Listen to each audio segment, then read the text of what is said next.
Bonjour à toutes, bonjour à tous, j'espère que vous allez bien. On est aujourd'hui le samedi 23 août 2025 et je vous souhaite la bienvenue dans le français c'est facile avec Adrien. Aujourd'hui on va parler d'une expression un peu particulière et plutôt ancienne, donc qui n'est pas beaucoup utilisée et qui s'appelle la poudre de perlimpinpin. Mais avant, on parlera dans la deuxième partie du podcast des prépositions de lieu, comme on a fait hier en fait. On va continuer avec d'autres prépositions spatiales, d'autres prépositions de lieu. Mais dans la première partie, je voulais vous parler de quelque chose qui m'énerve. C'est mon petit coup de gueule du jour. De plus en plus, et il n'y a bientôt plus que ça, enfin, pas que ça, mais c'est la majorité du temps, eh bien, quand on achète un logiciel sur l'ordinateur, sur le téléphone, sur la tablette, celui-ci est sous forme d'abonnement. Les logiciels, ce sont les applications que vous utilisez quand vous allez travailler ou jouer ou passer du temps sur l'ordinateur. Par exemple, Office, avec Word, avec Excel, avec PowerPoint, eh bien, ça s'appelle un logiciel. Et ce logiciel, avant, eh bien, il suffisait de l'acheter en une fois, donc vous payez à l'époque peut-être 50-60 €, et vous pouviez utiliser le logiciel et faire les mises à jour tout le temps. Aujourd'hui, on paye un abonnement à l'année. Je ne sais pas combien ça coûte, peut-être 80 ou 90 € à l'année. Et après, il faut continuer à payer. Mais franchement, c'est honteux. C'est une honte. Il y a 10, 15, 20 ans, on payait une fois et basta. Et les logiciels, les marques étaient bénéficiaires. Aujourd'hui, ils nous sucrent 10 € par mois, 9 € par mois, et ça pendant des années pour pouvoir utiliser leur application. Mais allez vous faire foutre. Pardon. Franchement, c'est une honte. Et tout est comme ça maintenant. N'importe quel logiciel, vous allez payer 1 ou 2 € par mois, jusqu'à 9, 10, 11, 12 € par mois. Tout ça pour pouvoir utiliser leur logiciel et surtout afin qu'ils puissent faire encore plus d'argent. Et quand vous additionnez Internet qui se paye tous les mois, le streaming avec Netflix, avec Amazon Prime ou n'importe quel service de streaming, la musique avec Spotify, Deezer ou YouTube Music, le pack Office, les différents logiciels, tous les abonnements que vous avez tous les mois, eh bien ça fait une somme énorme. Où est passé le système où on payait un logiciel une fois et c'est tout? Pourquoi ça n'existe plus? Parce que les sociétés comme Microsoft, Apple, Google, etc., qui font déjà des milliards d'euros de bénéfices, veulent en faire toujours plus. Je le répète, allez vous faire foutre. Mais malheureusement, on est dépendant de cela. Sauf si vous piratez les logiciels, mais ça, c'est illégal. Mais sinon, on est dépendant. C'est très difficile aujourd'hui de se passer de Google.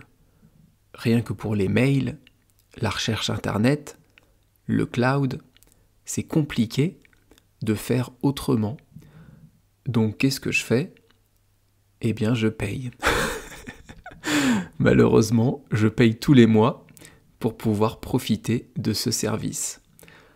Mais si je pouvais faire autrement, si quelqu'un a une solution pour faire autrement et avoir la même praticité, avoir le même service, je suis preneur.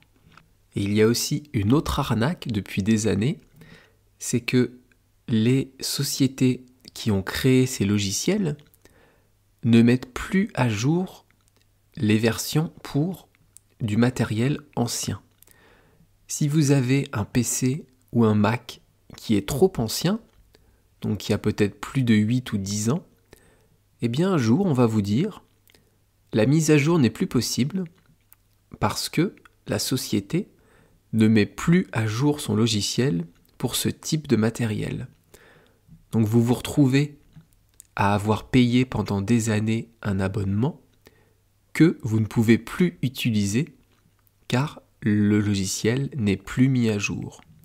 Et un jour, vous ne pourrez plus du tout utiliser le logiciel, donc vous serez obligé de changer d'ordinateur ou de téléphone alors que cet ordinateur ou ce téléphone marche toujours.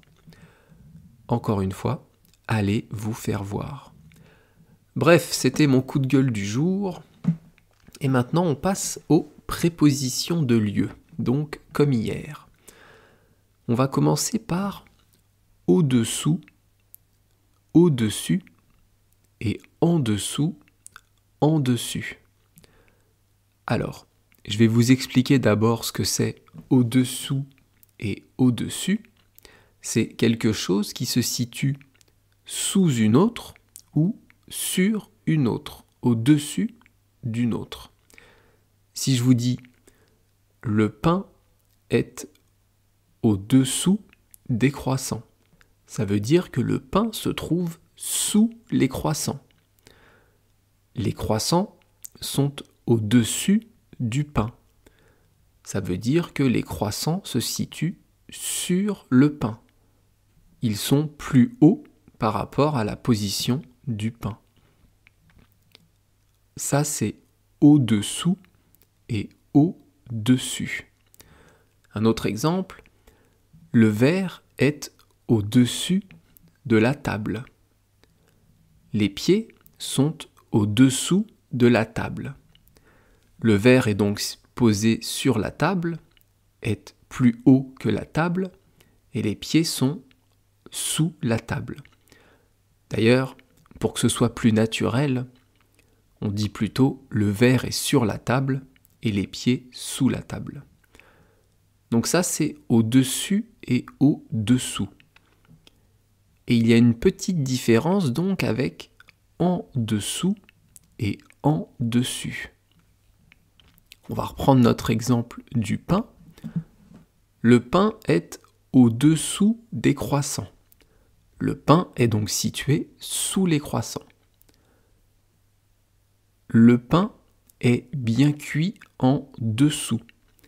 Ici, ça veut dire que la partie bien cuite du pain se trouve juste à la partie inférieure du pain. La base du pain est bien cuite. Donc, au-dessous de quelque chose, c'est sous cette chose. Il y a une histoire de position. Et en dessous, eh bien, c'est sur cette même chose, c'est la partie inférieure. C'est le bas du pain ici, dans notre exemple. Et pareil pour au-dessus et en dessus. Mais bon, ça c'est un petit détail, ce n'est pas très important. On va voir une autre préposition qui est à travers. À travers, ça veut dire d'un bout à l'autre de quelque chose, ou d'un coin à l'autre. Je vous donne un exemple. Je marche à travers de la pièce. Ça veut dire que je marche d'un bout à l'autre de la pièce. Un autre exemple. La lumière passe à travers la bouteille, mais pas à travers les murs. Ici, ça veut donc dire que les rayons du soleil, la lumière, traversent la bouteille. On peut voir la lumière à travers une bouteille, en regardant par la bouteille. Par contre, on ne verra pas la lumière derrière un mur. Autre préposition, c'est la préposition chez. Chez, ça s'écrit C-H-E-Z, et ça veut dire dans le lieu où habite ou alors travaille une personne.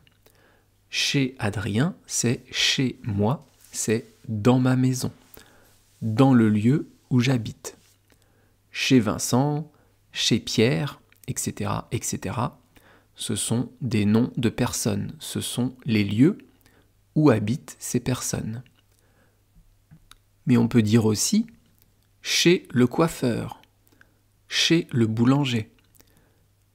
Il va chez le coiffeur tout à l'heure. Ici, c'est le lieu de travail de quelqu'un. Il va chercher son pain chez le boulanger. Comme on a parlé du pain tout à l'heure, eh bien, pour acheter du pain, vous allez chez le boulanger. Vous allez à la boulangerie.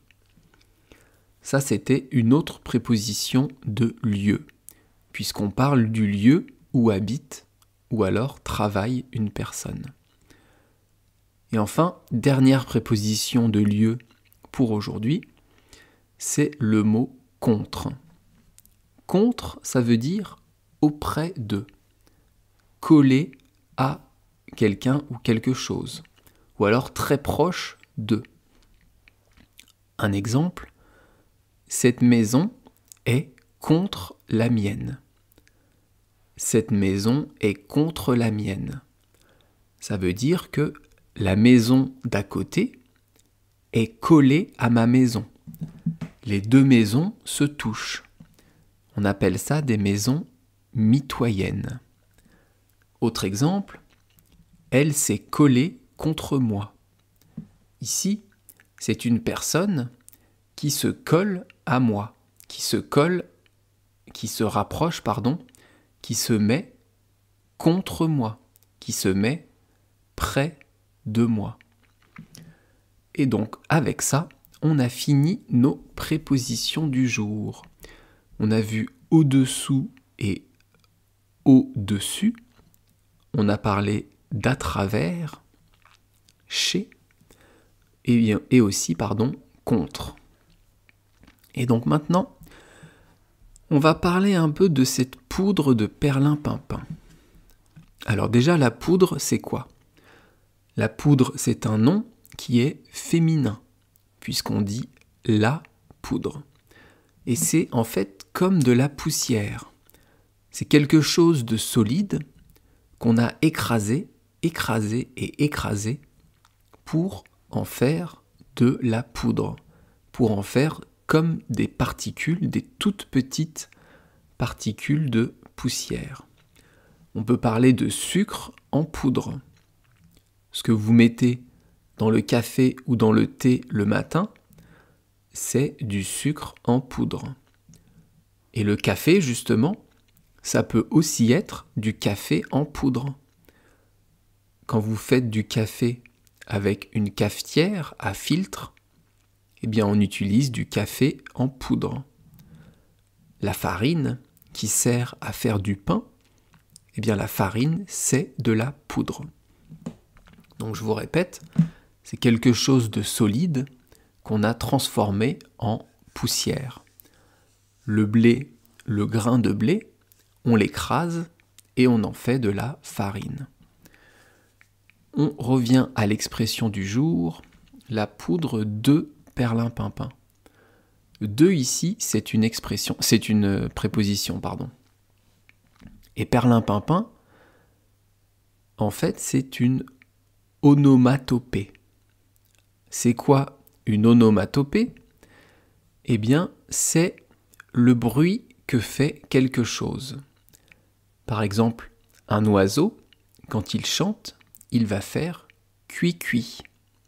Eh bien, cui-cui, c'est une onomatopée. Quand on éternue, eh bien, on dit atchoum.